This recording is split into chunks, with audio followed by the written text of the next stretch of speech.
आज हम 15वें क्लास में विसर्ग संधि के बारे में जानेंगे। पिछला जो हमारा वीडियो था उसमें संधि के बारे में पढ़े होइएगा। संधि इसके तीन प्रकार हैं। पहला स्वर, दूसरा संधि यहाँ पर व्यंजन संधि, और तीसरा विसर्ग संधि, जो आज का मुख्य टॉपिक है विसर्ग संधि। आज हम लोग जानेंगे विसर्ग संधि के बारे में। इस स्वर के बारे में और व्यंजन के बारे में जान चुके हैं। विसर्ग संधि के बारे में आइए जानते हैं। तो विसर्ग संधि मुख्यतः होता क्या है, इसके बारे में जानते हैं। विसर्ग संधि, विसर्ग संधि के बारे में। तो विसर्ग संधि किसे कहेंगे? तो विसर्ग के मेल से, विसर्ग के मेल जब स्वर या व्यंजन, जब स्वर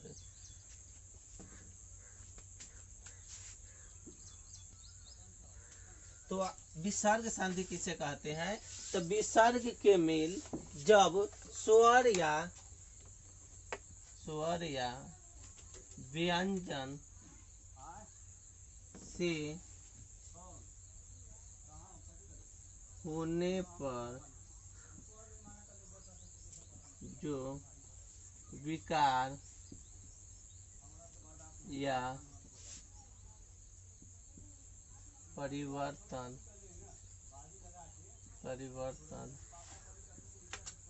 होता है, उसे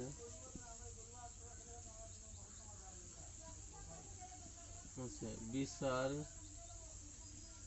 संधि कहते हैं।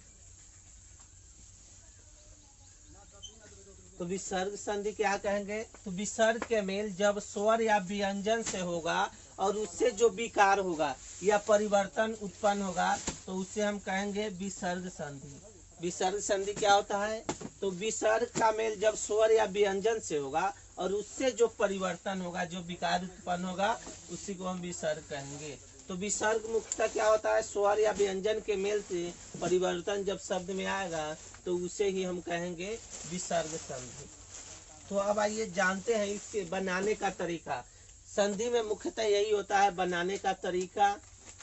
जब बनाने का तरीका आपको आ जाएगा संधि का, तो संधि विच्छेद भी आप समझ जाइएगा आसानी से।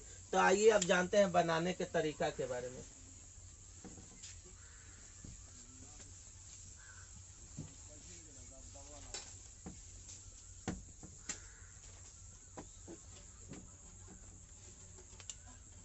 देखिए विसर्ग संधि के नियम क्या है। विसर्ग संधि के नियम, विसर्ग संधि के नियम क्या है? तो पहला नियम हम जानते हैं, विसर्ग का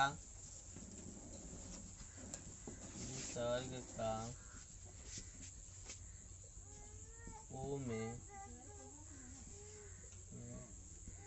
विसर्ग का ओ में परिवर्तन होना। यहाँ देखिए विसर्ग का ओ में परिवर्तन होना। विसर्ग का ओ में परिवर्तन होगा। तो तरीका क्या है बनाने का? ओ में परिवर्तन हम कैसे करेंगे? तो देखिए यहाँ तरीका,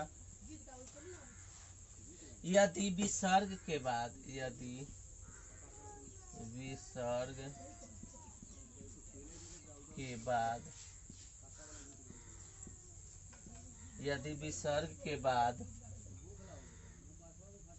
किसी भी वर्ग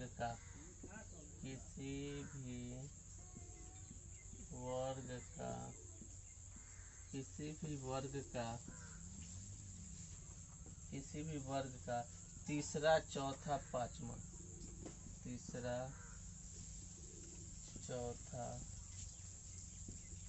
या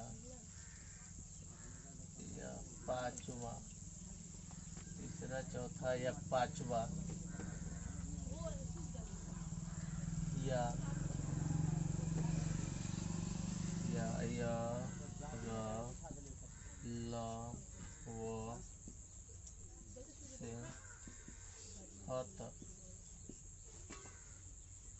से ह तक हो तो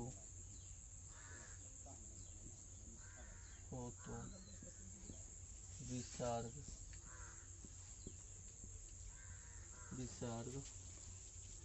ओ में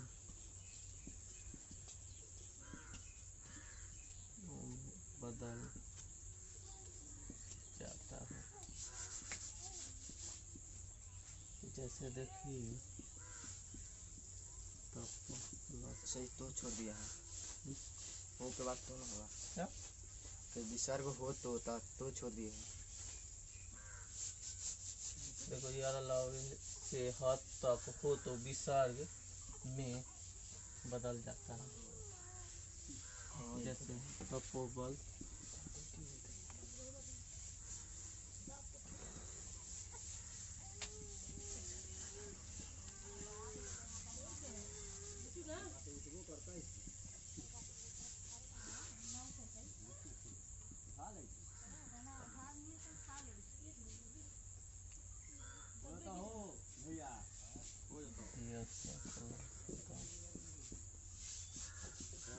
किसान पंजीयन बनवाइले बा, किसान पंजीयन।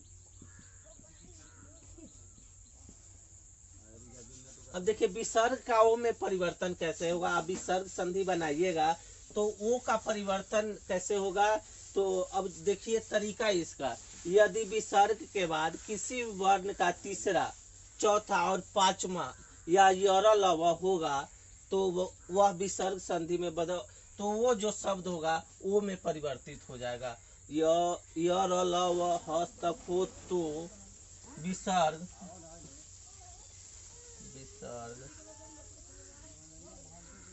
ओ में बदल जाता है। यहाँ देखिए तरीका क्या होता है।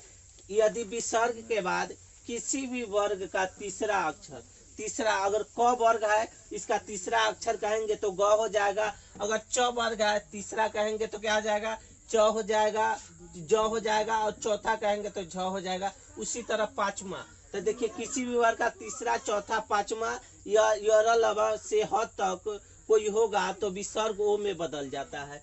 जैसे यहाँ देखिए तप प्लस बल है, तो यहाँ विसर्ग के बाद जो ब है वो देखिए प वर्ग के तीसरा अक्षर है, तो यहाँ पर जो विसर्ग है ओ में बदल जाएगा, तो ये बनेगा तपोबल।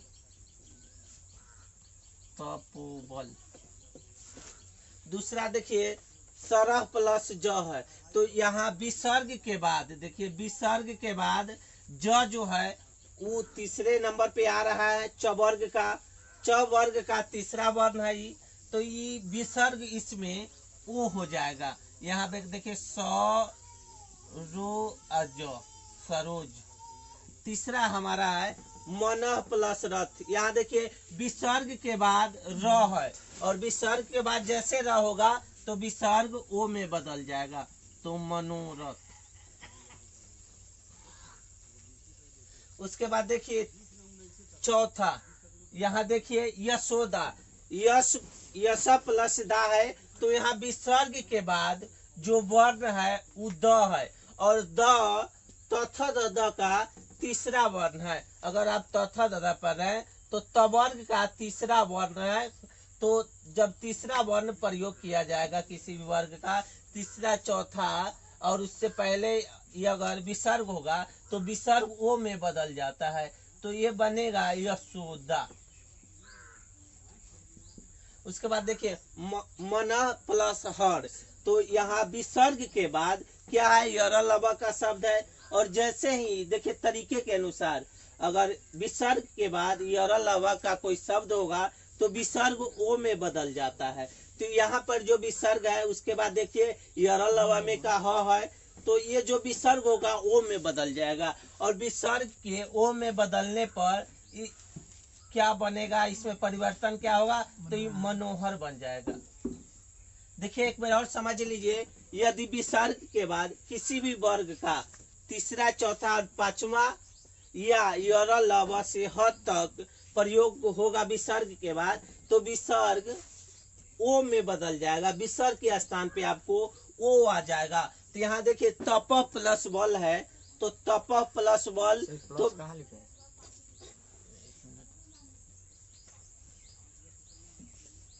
देखिए यहाँ तप प्लस जो बल है, तो यह विसर्ग के बाद क्या है, मुख्यतः इसमें देखना है विसर्ग के बाद किसी भी वर्ग का तीसरा, चौथा और पांचवा वर्ण होगा, और तीसरा, चौथा, पांचवा नहीं है तो यर लवा से लेकर ह तक होना चाहिए। तो यहाँ पे देखिए तप प्लस बल, विसर्ग के बाद मुख्यतः क्या है, तो ब है। अब ब किस वर्ग का है, तो त वर्ग का कौन सा है, प वर्ग का तीसरा वर्ण है। तो तीसरा वर्ण है, तो इसमें भी कहा गया किसी भी वर्ण का तीसरा, अगर तीसरा आपको मिल रहा है उसके बाद विसर्ग है, तो विसर्ग ओ में बदल जाता है। तो जब विसर्ग ओ में बदल जाएगा तो इसको कहेंगे तपु बल। अब उसके बाद देखिए सरह प्लस ज है, तो विसर्ग के बाद तीसरा वर्ण हो, चौथा वर्ण हो, पांचवा वर्ण हो, या यर लवा का कोई हो। तो ये देखिए चौथा जगह का तीसरा वर्ण है, तो इसमें विसर्ग ओ हो जाएगा। तो विसर्ग ओ हो जाने पर इसको कहेंगे सरोज। उसी तरह मनोरथ, देखिए यहाँ मन प्लस रथ, तो विसर्ग के बाद यर लव का र है, तो र हो जाने पर विसर्ग ओ में बदल जाएगा, तो इसको कहेंगे मनोरथ। ठीक उसी तरह यहाँ देखिए यशोदा, तो यश प्लस दा, तो विसर्ग के बाद क्या है, द है। कौन सा वर्ण है, तो तथा तवर्ग का तीसरा वर्ण है। तो तीसरा वर्ण का यहाँ प्रयोग दिया हुआ है, जैसे तीसरा वर्ण होगा तो यहाँ विसर्ग ओ में बदल जाएगा। तो विसर्ग यहाँ ओ में बदल रहा है, तो ये परिवर्तित होके विकार उत्पन्न करके क्या हो जाएगा, यशोदा हो जाएगा। तो उसी तरह देखिए यहाँ मन प्लस हर है, तो यहाँ मन प्लस हर, तो विसर्ग के बाद क्या है, ह है, और ह का प्रयोग इस तरीका में दिया हुआ है। तो जैसे भी ह हो जाएगा तो यहाँ पर विसर्ग ओ में परिवर्तित हो जाएगा। तो मन प्लस हर है, और विसर्ग के बाद यर लवा का हो या किसी भी वर्ग का तीसरा वर्ण हो, तो विसर्ग ओ में परिवर्तित हो जाएगा। यहाँ विसर्ग जैसे ही ओ में परिवर्तित हो रहा है, तो इसमें देखिए विकार आ जाने के बाद मनोहर हो जा रहा है। अब आइए दूसरा नियम जानते हैं हम विसर्ग संधि के।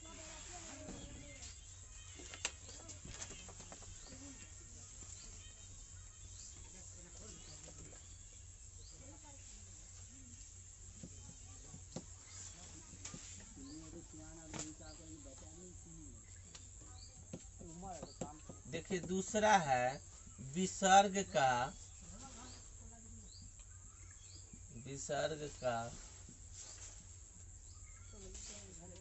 र में बदलना,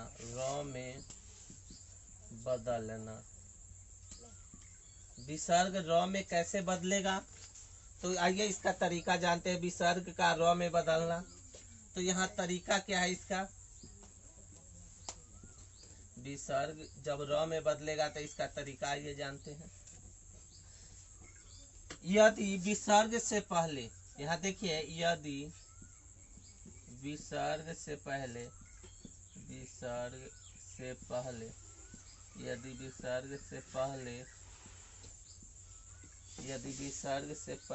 अ आ को छोड़कर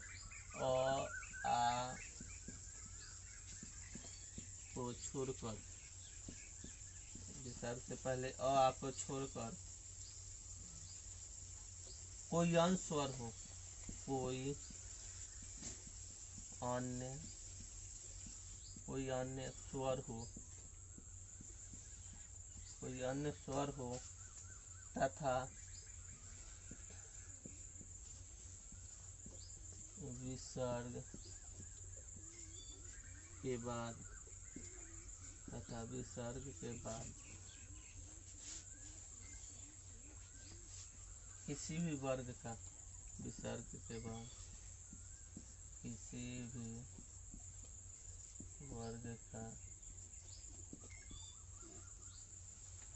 किसी भी वर्ग का तीसरा, चौथा, पांचवा,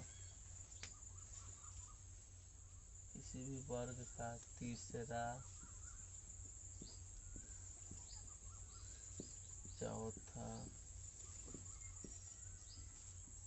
पांचवा, तीसरा, चौथा, पांचवा हो या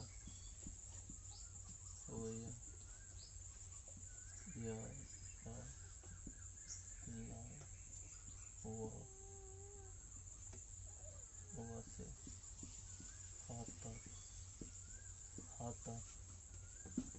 ह तक में से कोई भी वर्ण, ह तक में से कोई भी वर्ण हो, कोई भी वर्ण हो तो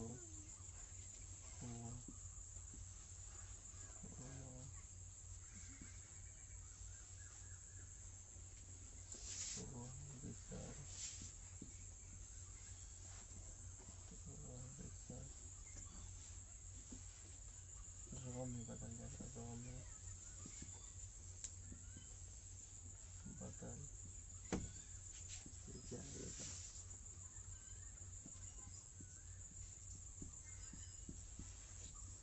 जैसे देखिए, जैसे में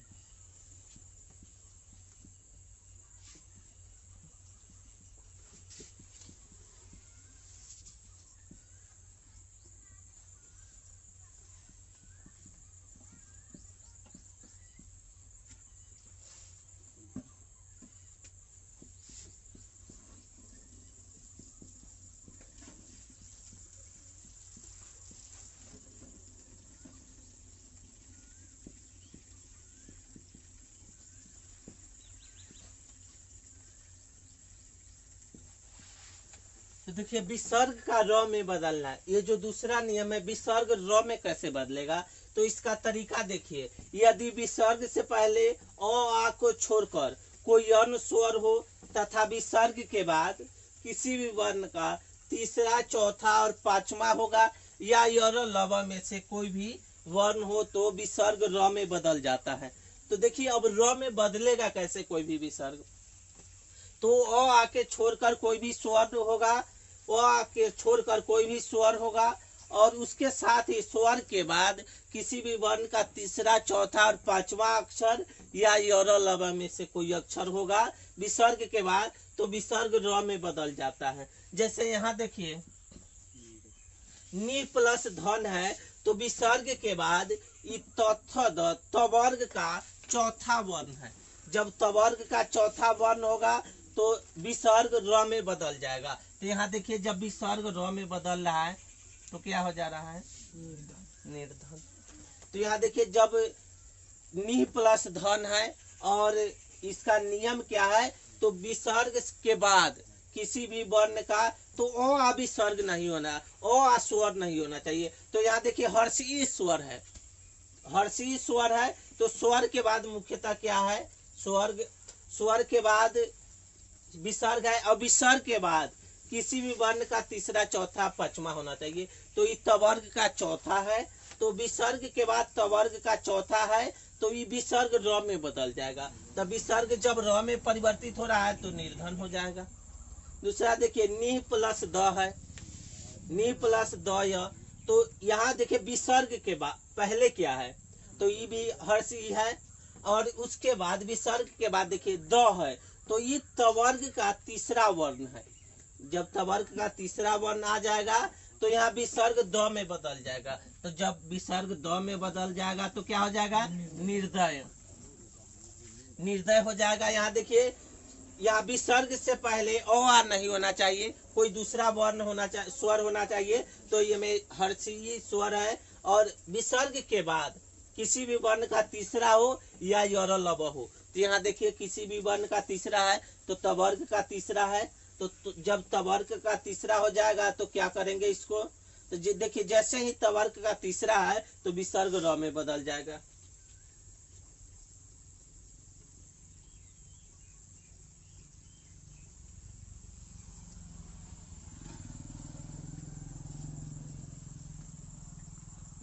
अब देखिए दो के बारे में जान गए। अब तीसरा हमारा देखिए दू प्लस बल है। तो यहाँ पर देखिए विसर्ग कौन सा है, तो हर्ष उ विसर्ग है, हर्षु विसर्ग है। तो हमको हर्षु विसर्ग अ विसर्ग अ स्वर के बाद ही हमको कोई भी जो स्वर है अ नहीं होना चाहिए। तो देखिए यहाँ हर्षु स्वर हो गया, तो उसके बाद स्वर हो गया, उसके बाद विसर्ग हमारा। तो विसर्ग के बाद क्या है, ये पवर्ग का तीसरा वर्ण है। तो 3 4 5 यही तीनों वर्ण होना चाहिए किसी भी वर्ग का। तो यहाँ देखिए तो यही विसर्ग र में बदल जाएगा। तो जब विसर्ग र में बदल जाएगा तो क्या हो जाएगा, देखिए तो दुर्बल हो जाएगा। तो यहाँ पर मुख्यतः देखना है स्वर जो अ के अलावा हो। तो अ के अलावा देखिए यहाँ स्वर है, हर्षु है। उसके बाद विसर्ग के बाद किसी भी वर्ण का तीसरा, तो ये पवर्ग का तीसरा है। किसी भी वर्ग का तीसरा, चौथा हो या पांचवा भी हो सकता है। तो पांचवा जो है वर्ण वो तवर्ग का ही प्रयोग होता है, अपवर्ग का नहीं। तो कवर्ग का पांचवा कभी प्रयोग नहीं होता है, अपवाद भी नहीं है। देखिए चवर्ग का भी पांचवा नहीं होता है और टवर्ग का भी नहीं होता है। तो अगर पांचवें वर्ण की बात यहाँ पर किया जाएगा तो तवर्ग और पवर्ग का ही, क्योंकि कवर्ग चवर्ग और टवर्ग का पांचवा वर्ण प्रयोग नहीं होता है। तो यहाँ किसी भी वर्ण का तीसरा चौथा, तो ये देखिए पवर्ग जो है पवर्ग का ही तीसरा प्रयोग किया जा रहा है। तो ये जो विसर्ग है पवर्ग का जैसे तीसरा प्रयोग किया जाएगा तो नियम पूरी तरह से इसमें सच साबित हो जाएगा। तो यही विसर्ग र में बदल जाएगा। उसके बाद देखिए यहाँ पे अब देखिए यहाँ पे अंत प्लस ग है, अंत प्लस ग हो जाएगा। तो यहाँ पे देखिए अ आ को छोड़कर स्वर होना चाहिए। तो अंश स्वर है ये, तो अंश स्वर है। उसके बाद विसर्ग है। तो विसर्ग के बाद देखिए ग क्या है, कवर्ग का तीसरा वर्ण है। तो यहाँ पे विसर्ग र में बदल जाएगा। और जब विसर्ग आपको र में बदल जाएगा तो क्या हो जाएगा, अंतर्गत, अंतर्गत। देखिए र में क्यों बदलेगा विसर्ग र में, तो किसी भी विसर्ग से पहले अ को छोड़कर कोई भी स्वर हो और जो वर्ण होगा किसी भी वर्ण का तीसरा चौथा पांचवा प्रयोग होगा और यरल अव प्रयोग होगा। तो आपको जैसे पता चलेगा जो स्वर है अ के अलावे हो और विसर्ग के बाद तीसरा चौथा पांचवा वर्ण हो और यरल अव हो। अगर ये दोनों आपको पता रहेगा तो विसर्ग को र में बदल देते हैं। अब आइए तीसरा नियम जानते हैं।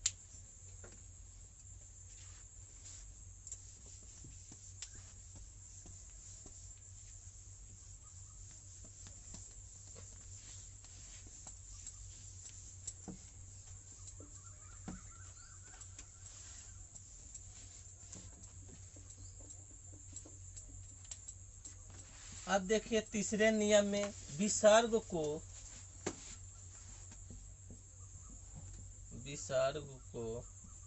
यहाँ देखिए विसर्ग को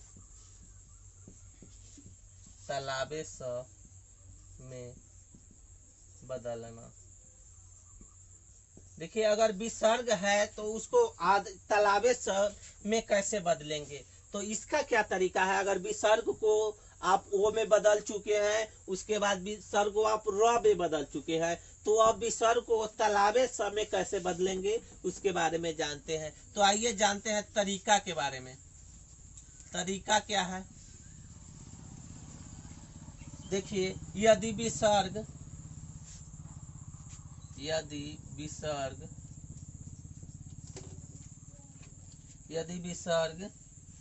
से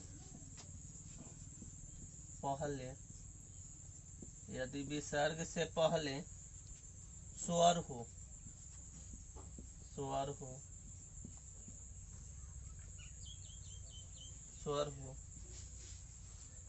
विसर्ग से पहले स्वर हो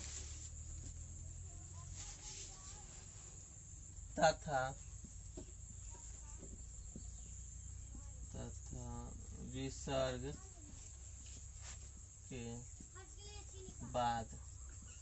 विसर्ग के बाद च छ तालाबे स में से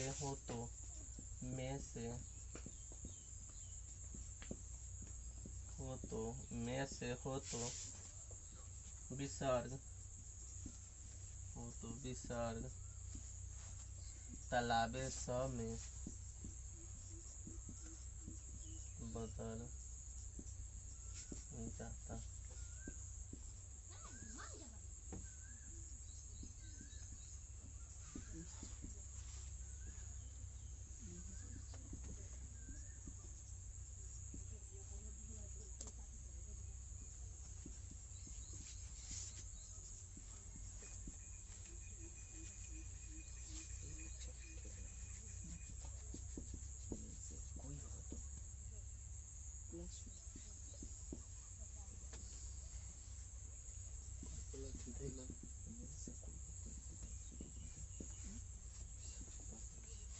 अब आइए देखिए तीसरा तरीका है विसर्ग को आप तालाबे स में क्या बदलेंगे। तो यहाँ पर तालाबे स जो लिखे हैं वो आधा वर्ण है, आधा तालाबे स प्रयोग होगा। यहाँ देखिए विसर्ग को आप तालाबे स में कैसे बदलिएगा।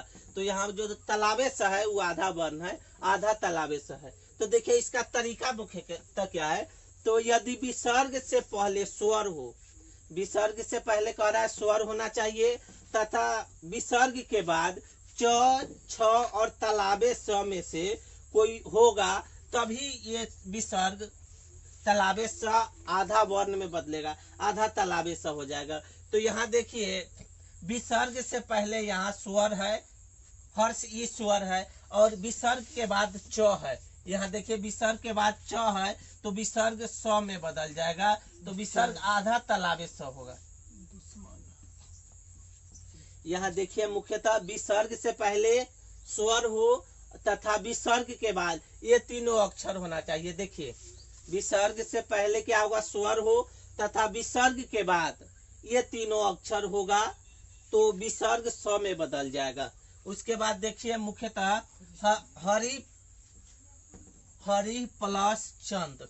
तो यहाँ हरि विसर्ग से पहले क्या है, तो हर्ष ई है और उसके बाद च है। तो देखिए यही तीनों पर ध्यान देना है। अगर आपको अगर विसर्ग को तालाबे स में बदलना है तो यही तीनों पर ध्यान देना होगा, और ये देखना होगा विसर्ग से पहले स्वर होना चाहिए और विसर्ग के बाद ये तीनों अक्षर होना चाहिए।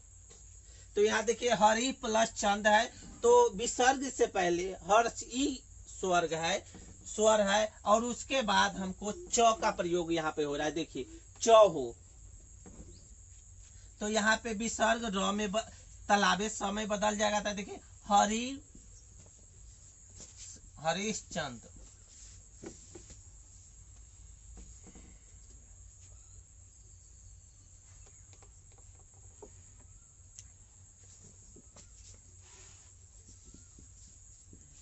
उसके बाद देखिए यहाँ पे जो विसर्ग है उससे पहले क्या है, स्वर है, और स्वर के बाद ये तीनों जो अक्षर है उसमें से एक है, तो उसके बाद अगर ये तीनों अक्षर मिल जाएगा तो विसर्ग आधा तालाबे स हो जाएगा। उसके बाद देखिए दुशासन, यहाँ देखिए मुख्यतः दुशासन जो दिया हुआ है, तो यहाँ विसर्ग से पहले स्वर हर्ष उ है, हर्षु स्वर है, और स्वर के बाद क्या है, यहाँ पे तालाबे स भी है। तो जैसे तालाबे स आपको दिखाई दे देगा तो ये क्या हो जाएगा, मुख्यतः दुशासन। उसके बाद देखिए निश्चय। तो यहाँ विसर्ग के बाद देखिए स्वर है, हर्षी स्वर है, और उसके बाद विसर्ग के बाद यहाँ च है, तो ये हो जाएगा निश्चय।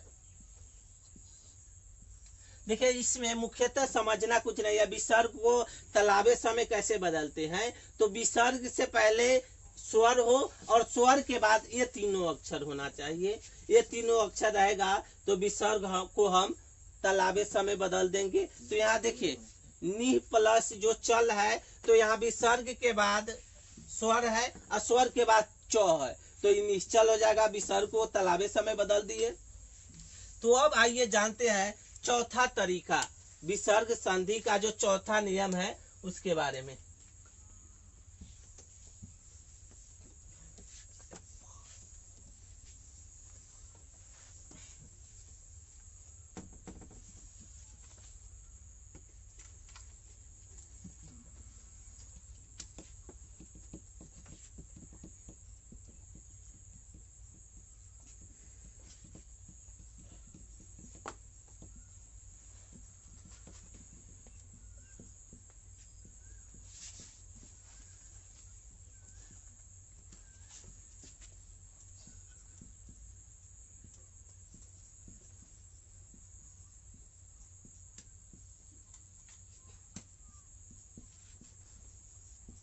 देखिए ये वाला अगला है हमारा चौथा नियम। तो विसर्ग का बुधने स में कैसे बदलेंगे? अगर विसर्ग रहेगा तो आपको बुधने स में बदलने का क्या तरीका होगा? तो आइए चौथा तरीका जानते हैं। विसर्ग का ये जो तलावे स के बाद बुधने स है उसमें कैसे बदलेंगे? तो देखिए यदि विसर्ग से पहले, यदि विसर्ग से पहले, यदि विसर्ग से पहले, देखिए यदि विसर्ग से पहले हर्ष ई और हर्ष उ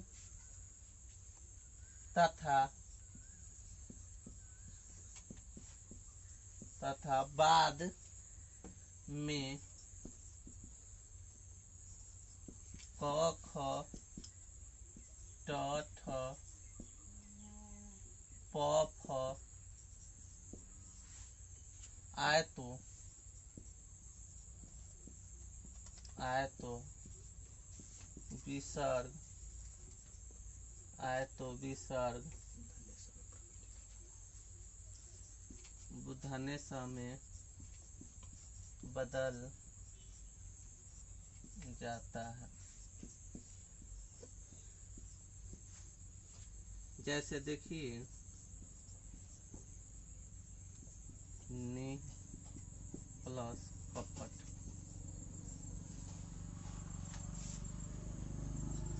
दु प्लस फल,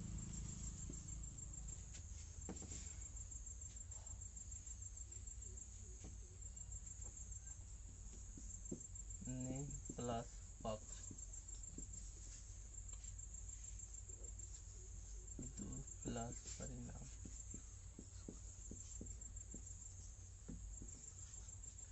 अब देखिए चौथा जो तरीका है विसर्ग का बुधने समय कैसे बदलेंगे। तो देखिए यदि विसर्ग से पहले हर्षी दीर्घु तथा बाद में क ख ट ठ और प फ आए तो विसर्ग बुधने समय बदल जाएगा, आधा वर्ण में आ जाएगा।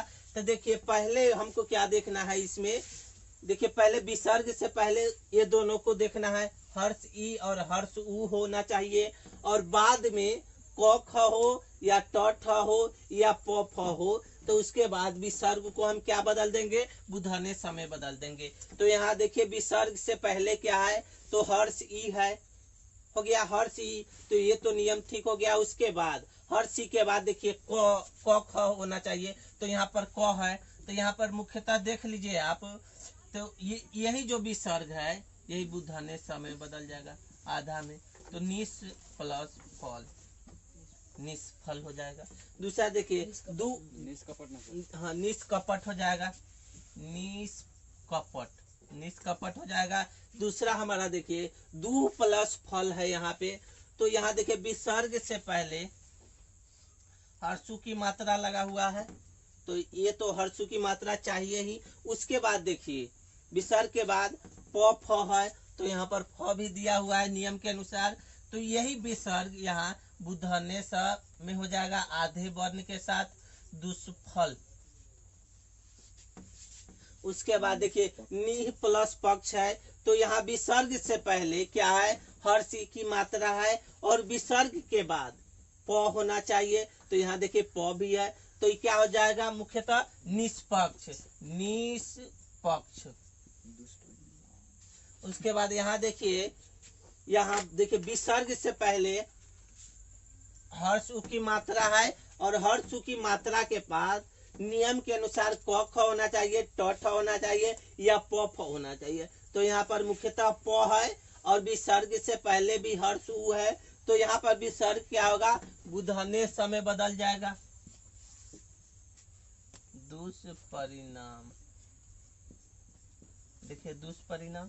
तो ये जो विसर्ग संधि का हमारा ये 8 प्रकार है। तो आज का जो वीडियो 4 प्रकार के बारे में हम बता रहे हैं। अब अगला वीडियो जो क्लास नंबर 16 होगा, 16वां टॉपिक होगा, तो उसमें हम विसर्ग संधि के 5वें नियम से लेकर 8वें नियम बताएंगे, और कोई कुछ अन्य विसर्ग संधि के नियम भी है, तो उसके बारे में भी चर्चा करेंगे।